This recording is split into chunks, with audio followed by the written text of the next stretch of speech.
ఇగో ఫిబ్రవరి 14కు ప్రేమికుల రోజు అంటారు కదా. అయితే మా లగ్గం కాకంటే ముందు ప్రేమికుల రోజు వచ్చింది. అప్పుడు మంచిగా నాకు చెప్పకంటే ముందే 2 చీరలు కొన్నాడు. ఇక మెడలకి పోయి ఒక 2 చైన్లు కొన్నాడు. చెప్పులు కొనిచ్చిండు. సైండీలు మళ్ళీ ఇంకా అది కూడా ఇక అన్నీ కొనిచ్చిండు. ఇక లగ్గమైన కొత్తలా ప్రేమికుల రోజు వచ్చినా గిఫ్ట్ ఇచ్చుడే, పెళ్లి రోజు వచ్చినా గిఫ్ట్ ఇచ్చుడే. అయిపోయి 10 ఏళ్ళాయే. ఇక చూడు పక్క ఒక్కటన్న లేదు. ఇక నేను అడిగిన మొన్న, అవే ఇప్పుడు ప్రేమికుల రోజు వస్తుంది, మరి నాకేమైనా కొంటున్నావా లేదా అని అడిగిన. లగ్గం కాకంటే ముందేం పోయి అడగకంటే ముందే అన్ని కొనుకొచ్చినావు, మరి లగ్గమైనాక ఏంటి కొనుకొత్తలేదే అని అన్నా.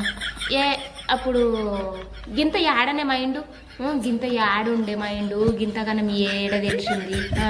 ఇక చేతి గుత్తే ముందే ఏమనుకోకు అని బొలిపెత్తుండు. చూసిర్రా.